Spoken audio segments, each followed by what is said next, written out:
Rhyme and reason chung ko te in zavine chi bai ule he video hian thupui mo tak kan zir ho dona tin thupui karon thlang chuak ve a series anga zir ho tur chu biblical justice kan tia bible ro rel na fel ron lang thi na hi poimo kan ti em ma ami mal ang te khotlang ang te aram ang te tin khovel pum hu apin kan mo in kan she me ma sumi series atana video ma hruai chu ani nge ya trong trai na nen kan lo en howanga hur takin zir ho turin kan in som ani Rhyme and reason.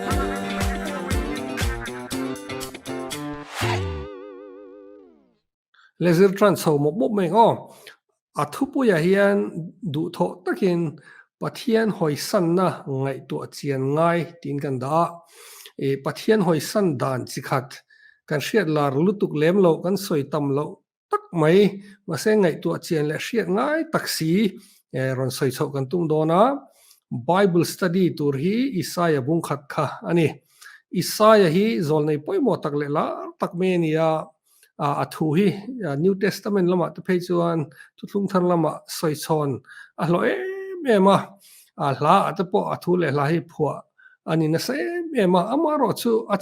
chan sin hi Bible en mu tur tam lem lawa kan mu chu Judah ho lal uzia te jotham te haza te hezekia te nena rong bol ho thin lal nai tak rong bol thin ania tin a thu don kha Judah ho tan ani kan hriat thawangin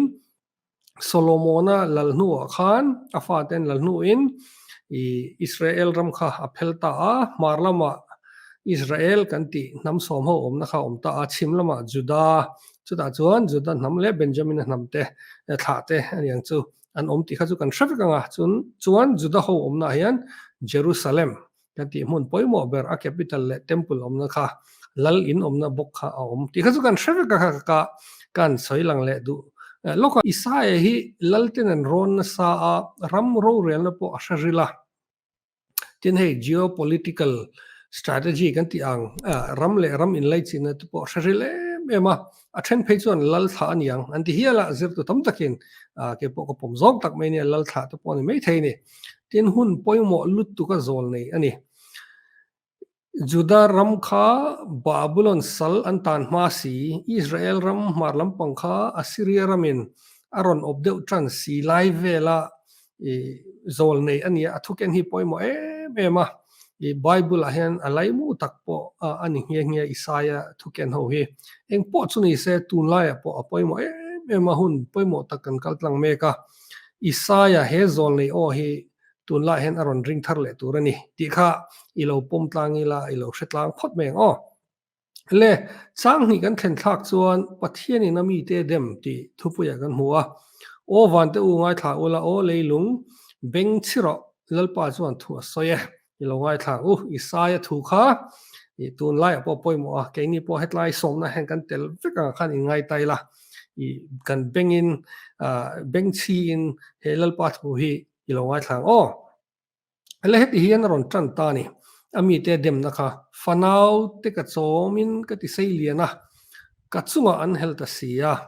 bong paina nei tu ria sabeng tu point apu chopek na a sheboka Israel hoiro chuan an hresi lova kami te chuan an ngai tu lo ve ti in a sei chu kalaka in hela chom tu chau hi in shelo he ta ai gupta ram tangin ka hruai chuak chawa in pa por hama tang to in chumi ma po chuan ka thlang chawa ka chom lian chawa ram ti ma ka hruai thleng chawa ma se min Hawisanna ran te chuan a chope tu in ria nang ni chuan a chom tu chau hi ke ma hi lalpa hi min shelo aron ti ani yang teng te po hi Mizo ram context a te po han ngai tu taila chanchin tha ram hoi te miron bo sak tu nam anga miron chui chok tu I so hi kan thei ni tran me kani eng po chu ni se kalta zelila atot le hian kan chiar vek to lawanga kholo nei ni in khata lalpa in kal san ani ati lalpa in Hawisanna kholo nei in khata ta hena soi thazela inna damlai reng omlo ati athui kan chiar vek lawanga in ram in ti cheveka ram dang mi ten an ezo me kani ati atopa phe chuan Sodom le Gomorrah ang main ni ta ati Sodom le Gomorrah chu kan hrechawa an sual lai le dera wanga Pathian shrem kha nia chu tiang chu in ni ve ta ati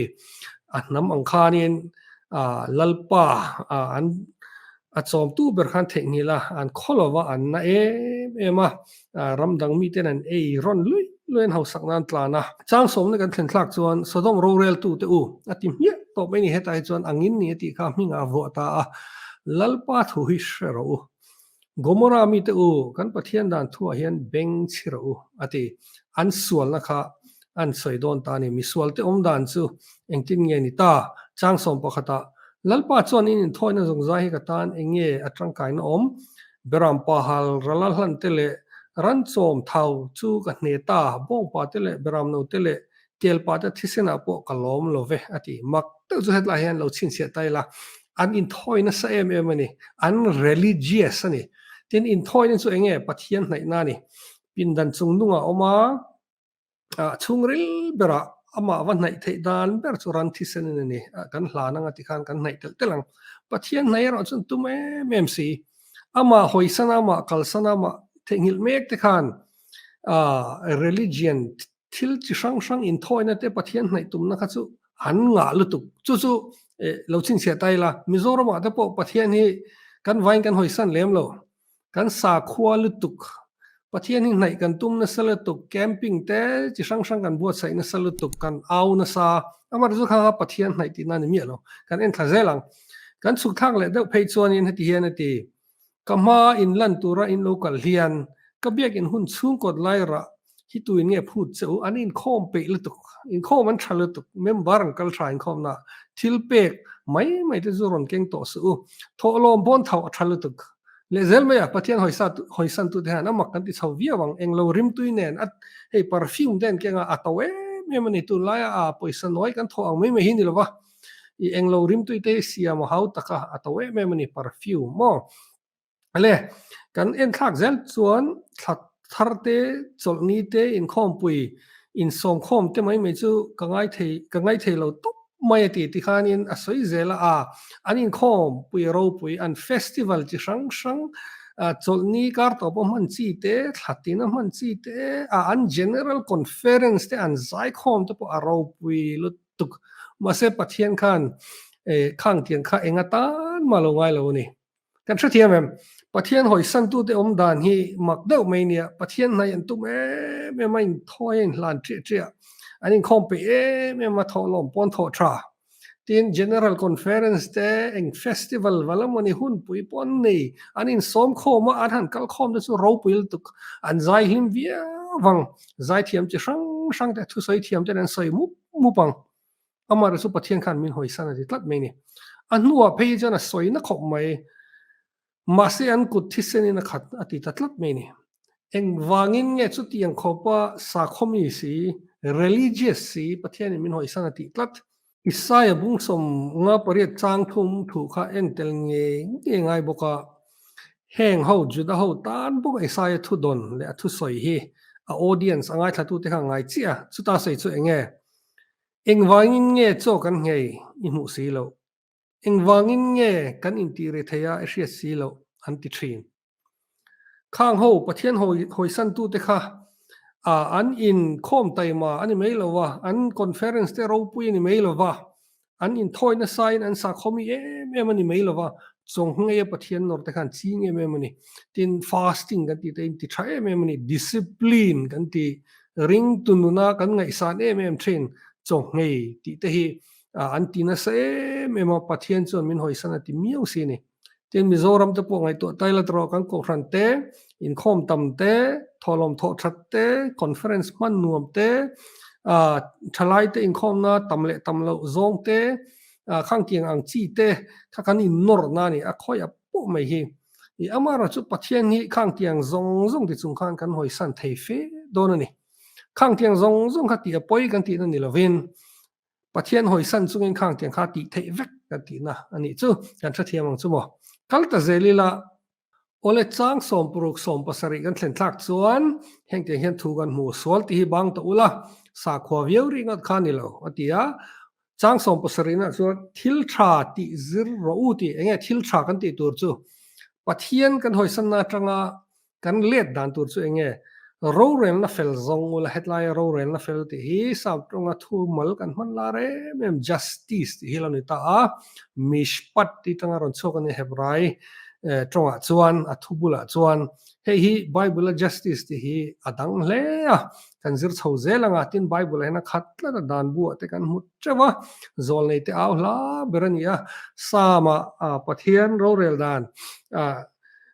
an han ena an hlaphuat chua a khat tlat boka thu fing te a hena khat tlat boka thu thung thara isona ti mol mol lai le zerte mol mol lai kan hu bokani poimo hle a thuk takin kan lu chil don ani lechon justice rorel na felti alan rol in thil ron lange nge oma thu thung hlui bi ka zol nei te soi zong zong le dan bu te sap de thu fing te kan bel khom fekin anti theologian havin hei hi ahlom khom dan thadeu mei chu the quartet of the vulnerable antia chan haile ne chia pali te hi anon lange nge ya chung ho te chu mire thei hei pachia kan ti nei nei lo intun nun nei lo ang chi te panei lo mei thai le nam dang mi khwala mo ron pem te khang ho pali te kha anon lang thot zelani heti hun la hian agrarian economy kan tia chu chu lo neya kun na tho e zon hun lai ani ya tin khati lai khan an na tho na ber chu an ram khan ya ramon sem khan pa mingin an sem thena chumi chumi fa chu tiang ang chuan heng ho hi nei nei lo ho an ni tlang puya tin en san ho ngai san lo le ne chia ho an ni ya heng pali te ron lang thot zelani tun lai khovela hian tu te nge the quartet of the vulnerable ti ro hi chu ngai to chia danga ai khopa ani na anga vacancy ani to chia lo mai theya kan economic din munte kan political din munte kan khotlang social din munte anin tu te nge niang the quartet of the vulnerable chan hai le ne che te hi ti shir taka kan ngai to ro chu ngai nga ama chu bible a khan a hun milin heng pali te hi an ron lang thot thin ani chu wangin i hetla hian poimo em mei chu pathian formula alo lang ta a chan hai le ne che te kan hoisan hian ama hoisan angin min ngai mi ani chu wang chuan Israel te Judah ho te hetla ya sa khomi mmc engkim ti tha ama nai tum in khom pe thil pek pe khom pui ro pui hun binaya thil ko ran program ro pui ho kha min Hawisanna titlat me a chan sun ne chia te le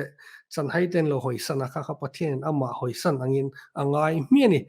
injustice alo om tlat me ni justice zong ro atita ani chu le justice kan share dan le bible justice ron lang hi in an na te arong kai na te tin in opposite na te oma bi chen ngai mani chu chu koron soi du na chu engin mani hian min chum min to mi hring reng hi chu mo min chum min tu i kan ring ro ngai dan hi kan putlang zel chuan bible ne na in mil thei lawa entin justice chung changa hian ro rel na fel chung changa hian kan hriat la hei movie deuh zong zong mai film deuh zong zong mai kan ena hian justice hi athan tu kalma hena bedve thina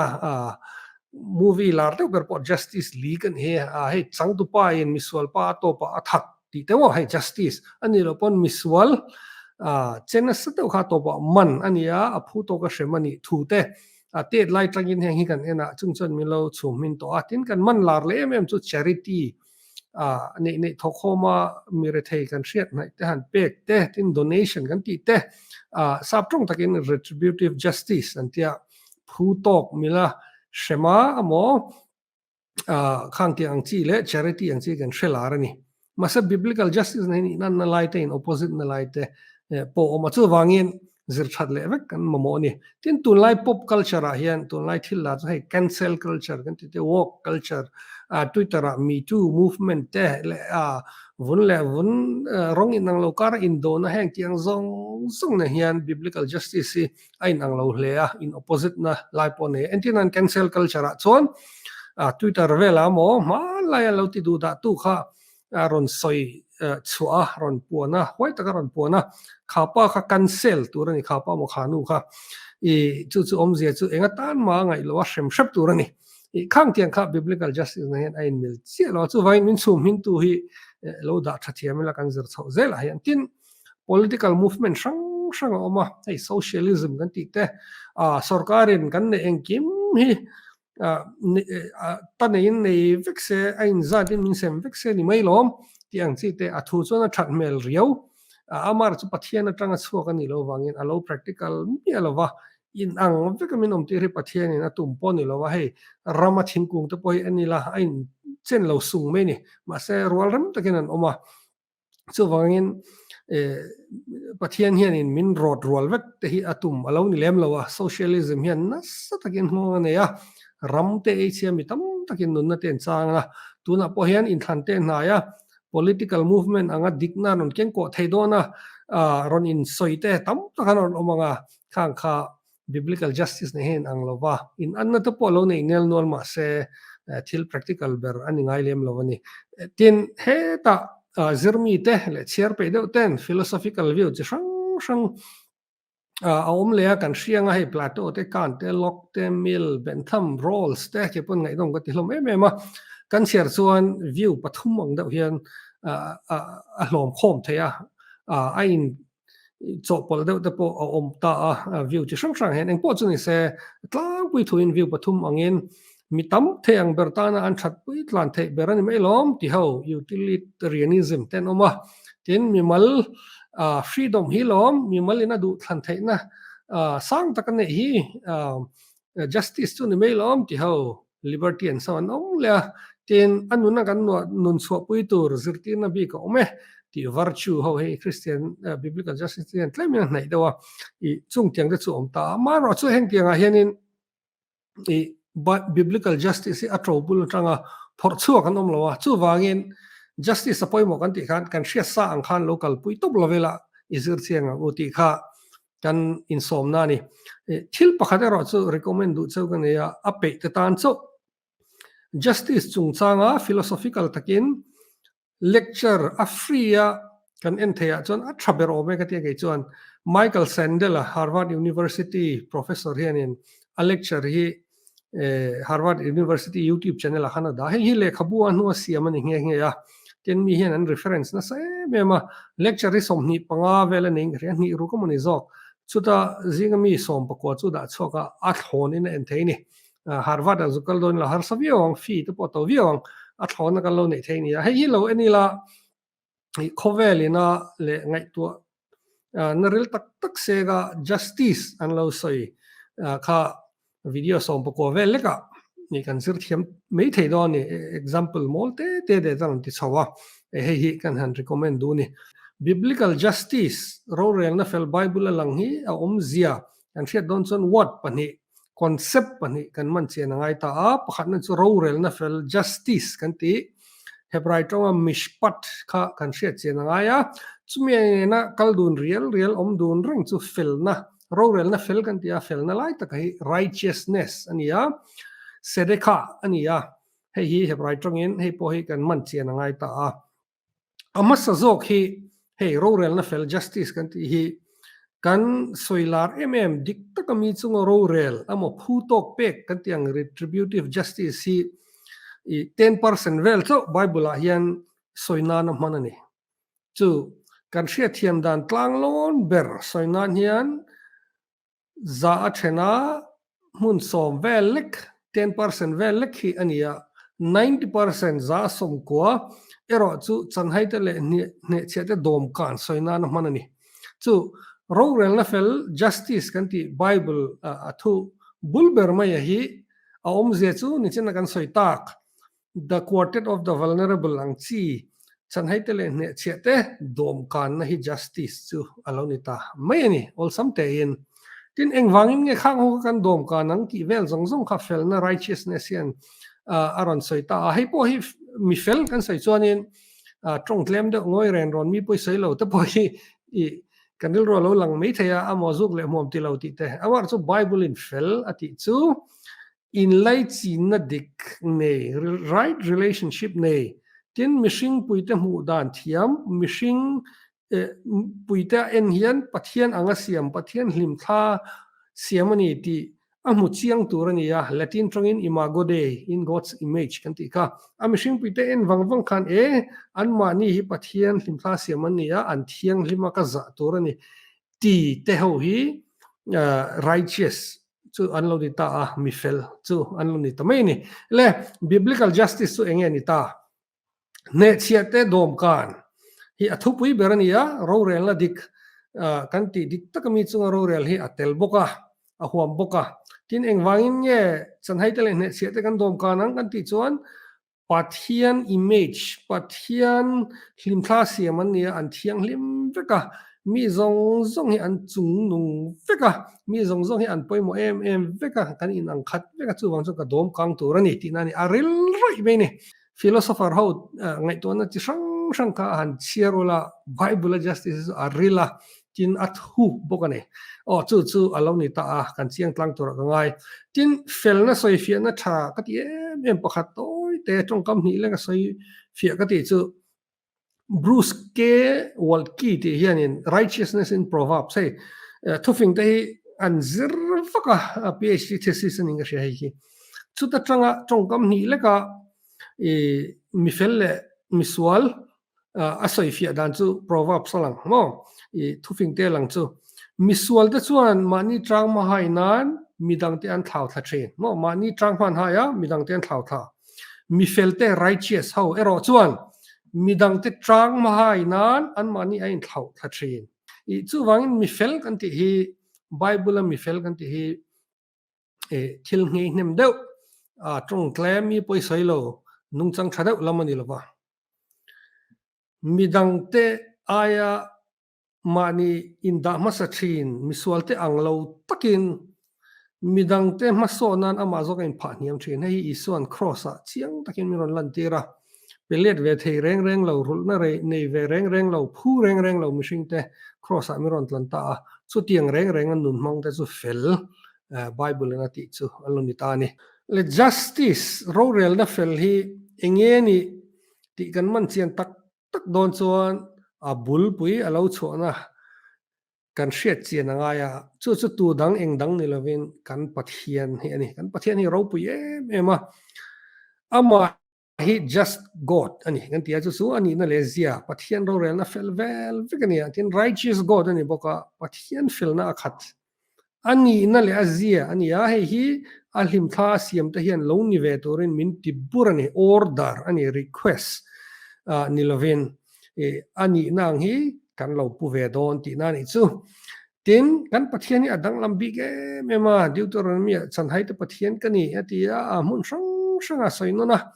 mathai bung som ni panga isuan unau zinga te berte hi ke ma kani anti thot me boka pathian dang agri ho pathian babylon ho pathian ai gupta ho pathian rom ho pathian pathian chi sang hi hindu ho pathian te zir ula lalte ne na mo thil ti thei de mo tharau mi big deuh te ne na thok ho thin ani mara chu kan pathian hian ke chu chan hai te pathian te ber te pathian kani ati tlat me amak me ma hria thiam po hara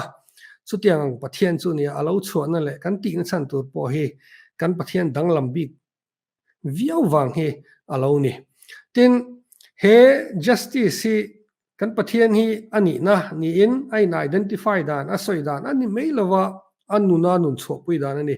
isu kha kan khovela lo arong kala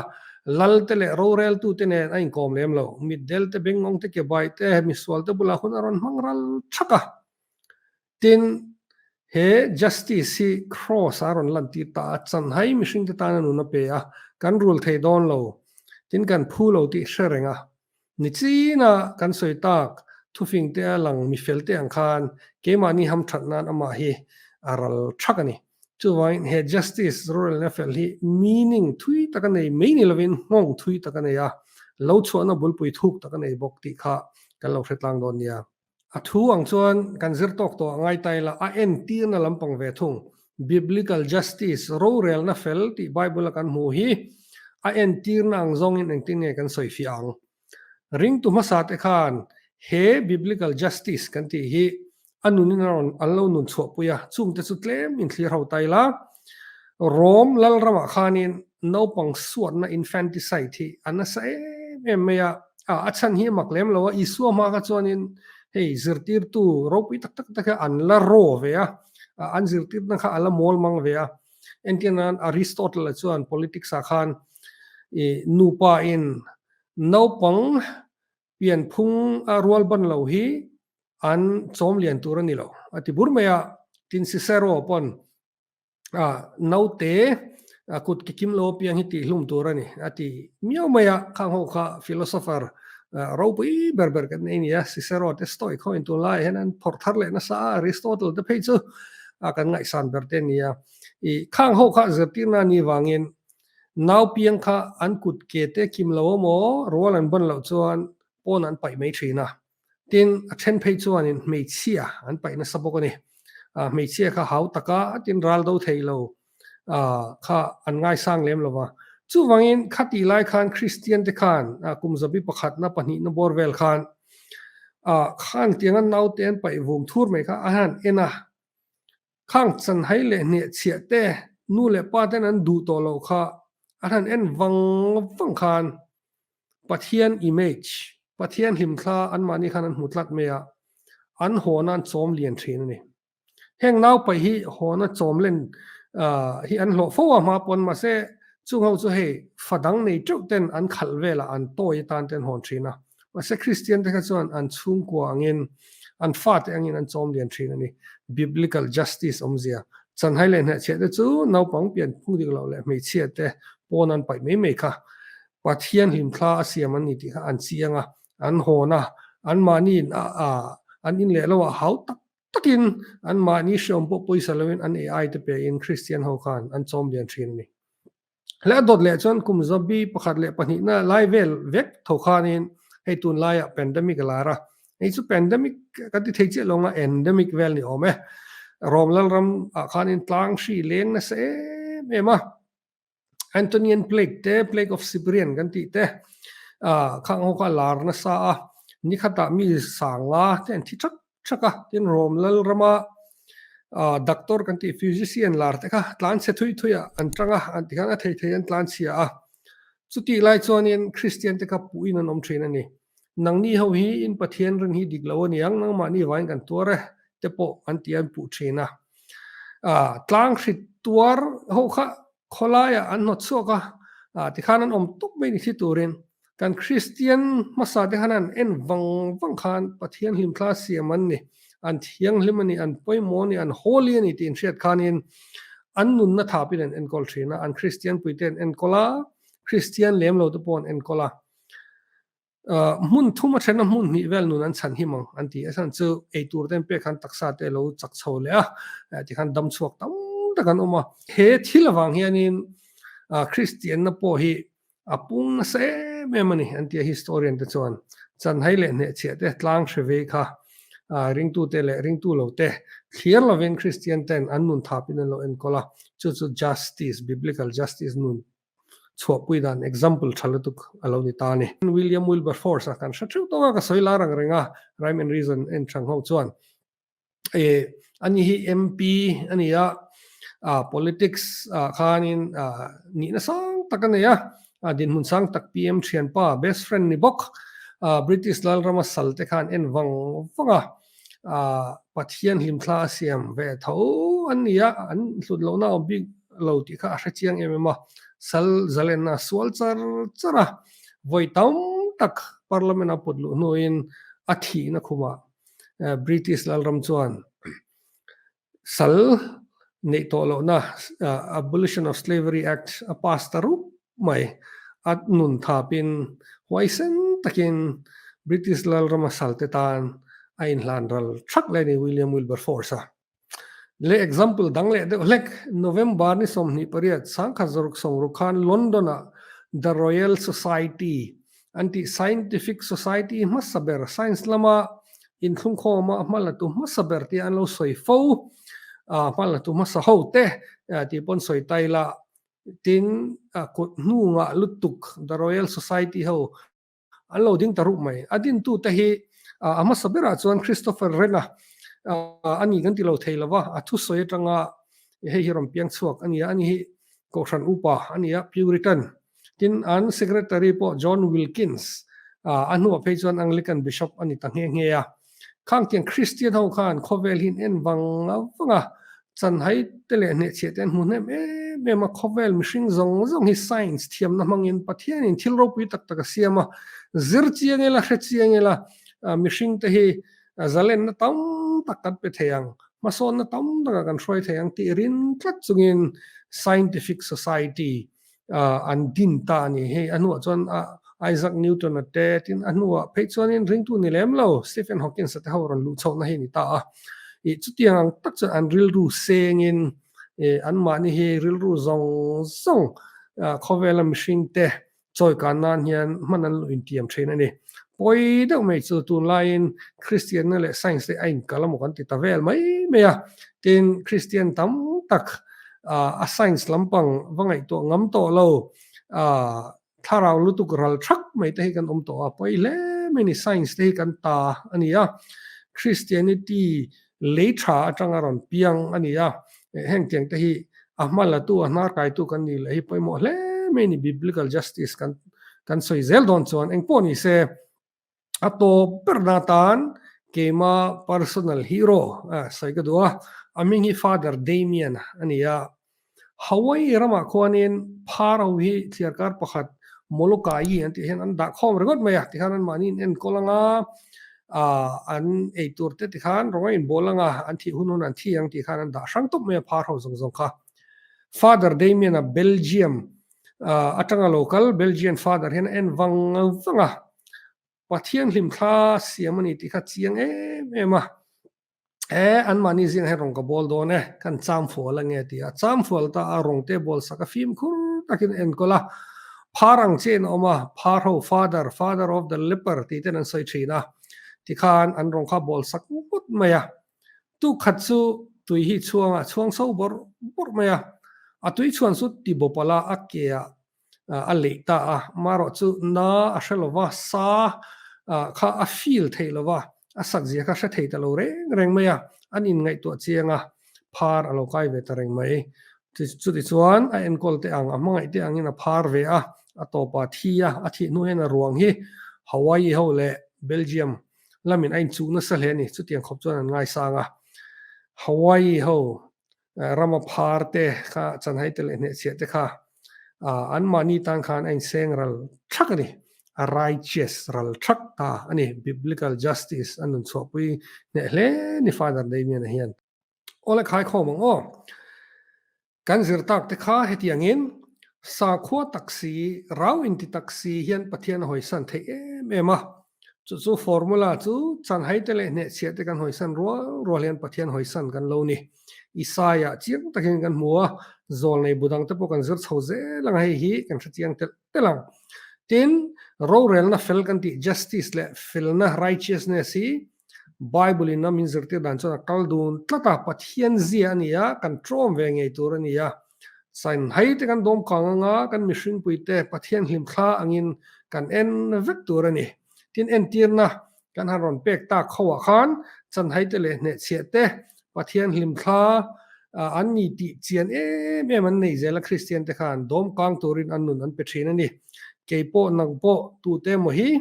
pathianin pathian him thlan ni ti chiang takamiron thil chuan dom kang turin kan lo impesel don nia pathian thu makkati em le makkati top thelo chu mathai bung som ni pangana top lampang hi ni chuta chuan isuan a local le hona a ro rel dan tur ami te chuan ro rel dan tur chiang takin asoya he aya chiang a soina hi anei lem lo ni thupuana kan mu hi kan soilara kan hrelara a tha em chu thuthleng var chunga thuin isuan ro relanga nunna buam hing chuang le chuang lo te thliar don ani hei hi poimo a camping na pianga kan soya nunna buai hing chuang to mi piang thar to em kan in ti loma a thalutuk kan in du sakna ro puya ti nge turani amar chu kan ti tel nge tu chu mathai bung som ni pangana hian ami te khan om muranga chu dinglam le veilama a then don ani a thliar don ani beram le kelte beram chu tlan tur te kel chu a der an chedong turte chuta te phung chu chan hai le ne chia te dom kang lo ani top mai ni real tram e tur pek te tui hal in tur pek te mi khwal thlen te sarwak pon sin tir te dam lo kan te tan ina tang to te example aron mga iso hian kan lalpa hian sai chu hi ni khovelai om chung hian ne chiate le chan hai te dom kang lo hian mi ron musu min ting ri heta hian ama khop mai apoi mo khop mai kan soi lar lo e mem thonga pian tharian engkim ti ta kan in ngai thina hemite fu hen kan tlang ti alom khop mai chuti lai me ken os gine sa chuan tun laia christian te min hu dan ring lo tu ten min hu dan hen tiang hian soi privately engaging publicly irrelevant om ze chu mimala chuan nuam vera ulutuk khotlang tan ram tan man na om lem lo tin min ngai to ni nichin example sang kan da chuate tin kan lal ison min be sei dan te tin thu thlung hloi lama zol nei ten a pathian o an lo pon chuate zong khangai to taila tun lai christian te hi in khom tam in khoma zai nuam conference nuam ti vela kan hlim tok chuan kan ti tur kan telowa pathian kan hoisan me gani pathian en chatu da chuan khovel hin soi hing dur turanga ro rel na fel hi tu angin an luan tiranga chuzu kan ti tura min phut tlat ani kan ti lo chuan pathian hoisan kan ni mai rhyme and reason project chuan kan ti ve thei to ka ngai in biblical justice for all ti hi series angin ron siam chau kan tuma chuta chuan kan zir howanga kepen dan tur te kan sai howanga engkin ya ni tin biblical justice hi kalanti rang ti te kan la zir chun zum zel don ya lalpanin zai mal som chero se amen